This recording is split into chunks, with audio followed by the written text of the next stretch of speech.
तीसरा सवाल देखते हैं। तीसरा सवाल कह रहा है कि सोहन की माँ उससे 26 वर्ष बड़ी है। सोहन है, जितना भी उसका उम्र है, उसकी माँ उससे 26 वर्ष बड़ी है। उनकी आयु का गुणनफल, यानी दोनों की जो आयु है, वर्ष में आयु है, उसका जब हम गुणा कर दे रहे हैं तो कह रहा है कि अब से 3 वर्ष पश्चात कितना हो जाएगी? 360 हो जाएगी। चलिए तो स्टार्ट करते हैं। लिखेंगे माना सोहन की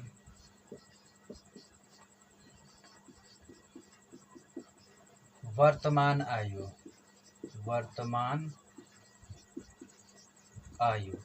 x वर्ष मान लेते हैं। हमको मालूम नहीं है कि सोहन की आयु कितनी है, तो हमने मान लिया कि x वर्ष है। अब लिखेंगे सोहन की माँ की आयु, चाहे लिख देते हैं ऐसे ना, उसकी माँ की आयु, उसकी माँ की आयु बराबर क्या हो जाएगा?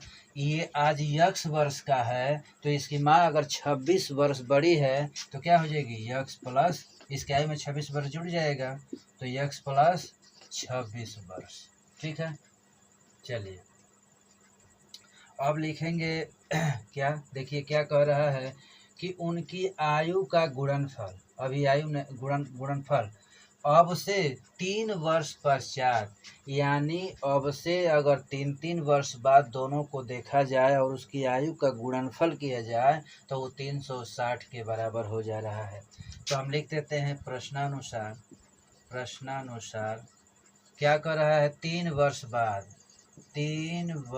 बाद या पश्चात, बात एक ही है, 3 वर्ष बाद सोहन की आयु कितनी हो जाएगी? आज x वर्ष का है तो 3 वर्ष बाद क्या हो जाएगा? x प्लस 3 वर्ष का हो जाएगा। ठीक है, ये देखिए अब 3 वर्ष बाद सोहन की माँ की आयु, सोहन के माँ की आयु, तो सोहन की माँ की आयु इस समय कितनी है? x plus 26। अब इसमें 3 वर्ष जोड़ देंगे तो ये हो जाएगा x प्लस 29 वर्ष की हो जाएगी। 26 में 3 जोड़ेंगे तो 29। अब देखिए कह रहा है कि जब 3 वर्ष बाद जब हो जा रहा है तो कह रहा है कि इनकी आयु का गुणनफल, तो आयु 3 वर्ष बाद इसका गुणनफल कितना है? इसका आयु कितना है? x प्लस 3 है, गुणे अब 3 वर्ष बाद इसकी माँ की आयु कितनी है?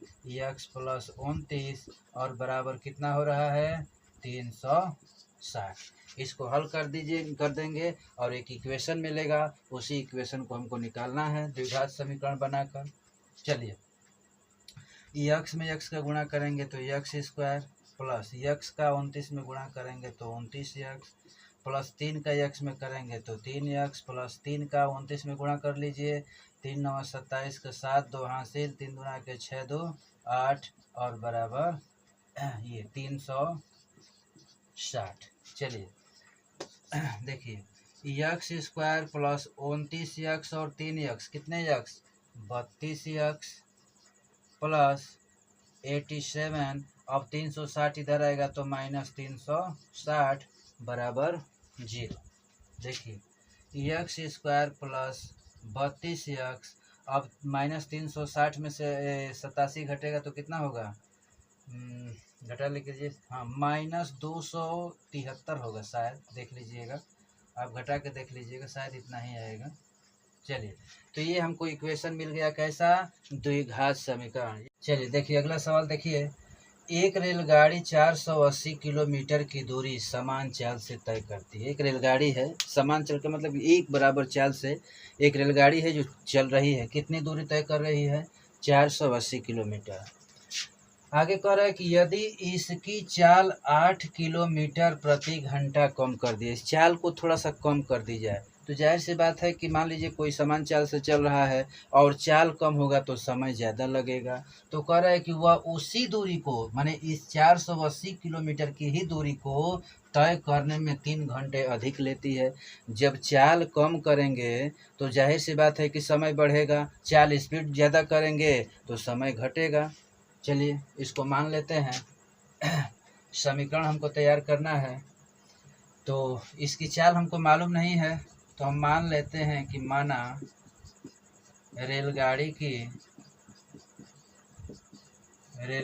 की जो चाल है क्या हो जाएगा, x किलोमीटर प्रति घंटा हमने मान लिया।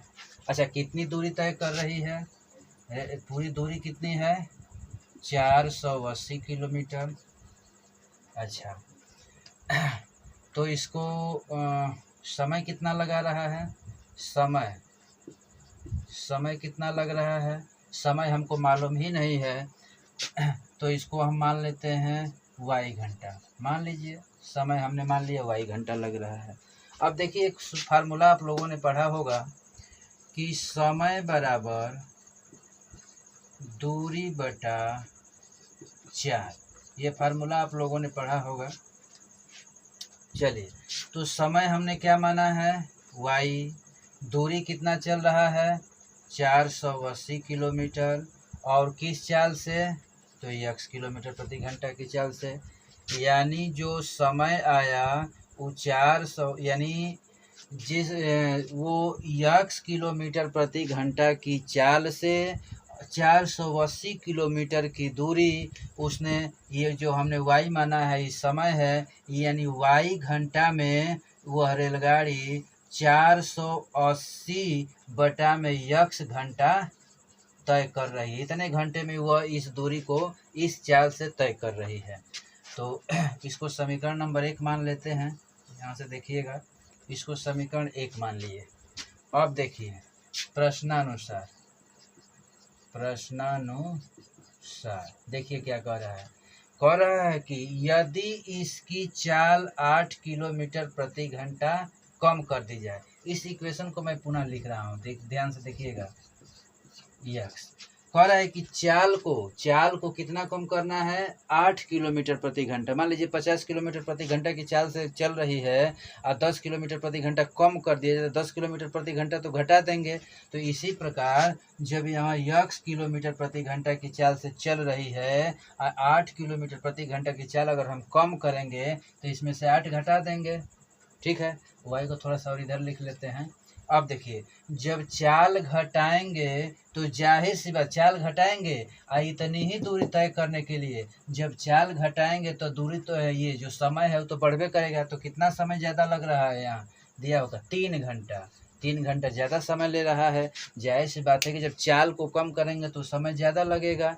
तय तो दूरी वही करना है, एक समान चाल से दूरी तय कर रही है तो इतना घंटा लग रहा है। तो कह रहा है कि यदि 8 किलोमीटर प्रति घंटा की चाल कम कर दिया जाए तो जाहिर सी बात है कि समय ज़्यादा लगेगा।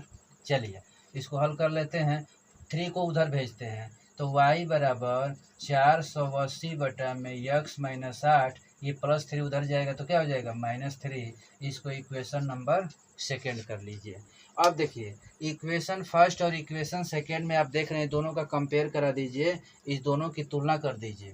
इस तुलना करेंगे तो हमको क्या प्राप्त हो रहा है? देखिए दोनों का लेफ्ट हैंड साइड इक्वल है। तो आपको मालूम है कि अगर दो समीकरण का हम कंपेयर करते हैं, अगर दोनों का कोई ना कोई एक साइड अगर इक्वल रहता है तो दूसरी साइड अपने आप क्या हो जाती है? इक्वल हो जाती है। दोनों का बायां पक्ष बराबर है, इसका मतलब कि दोनों का दाहिना पक्ष क्या हो जाएगा? बराबर। तो इसका दाहिना पक्ष क्या है?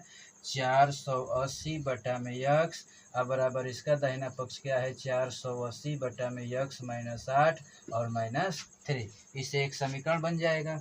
चलिए देखिए, इसको हम इधर लाने का प्रयास करते हैं तो 480 बटा में x, इसको इधर लेके आएंगे तो -480 बटा में x माइनस 8 और इधर -3 बच जाएगा।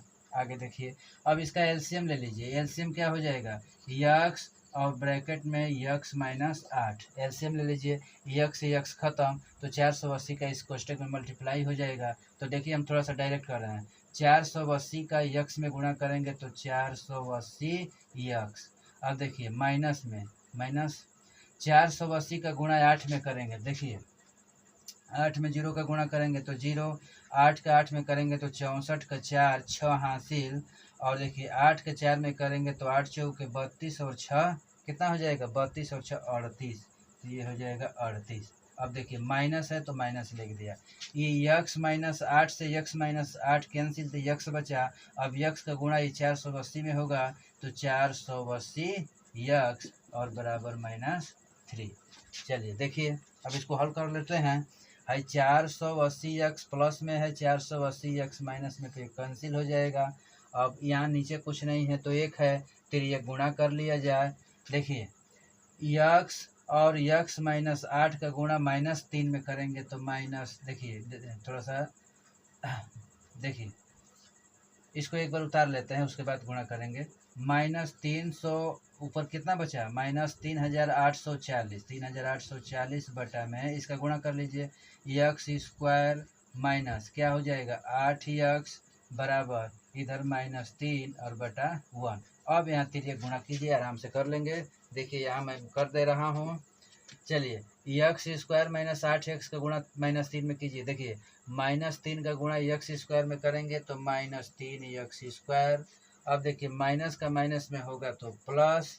अब 8 यक्स का गुणा 3 में करेंगे तो 24 यक्स और बराबर -3840 का गुणा 1 में करेंगे तो -3840। अब देखिए -3 यक्स स्क्वायर को रहने दिया, प्लस 24 यक्स को भी रहने दिया, -3840 को इधर लेके आ गया, तो ये क्या हो जाएगा +3840 और बराबर 0। आप चाहें तो माइनस का दोनों पक्षों में भाग दे के यहाँ से माइनस हटा सकते हैं, इसे कोई दिक्कत नहीं। ये हमको समीकरण मिल गया। और देखेंगे तो ये जो ऐसा समीकरण है जिसमें चर का मैक्सिमम घात क्या है 2 है, तो आप कह सकते हैं कि यह एक द्विघातीय समीकरण निरूपित हो गया। इसको आप आगे हल करेंगे तो x का 2 वैल्यू आएगा, एक प्लस में एक माइनस में। तो आपको पता ही है हमने चाल माना है तो चाल प्लस में होता है तो प्लस वाला आंसर सही हो जाएगा।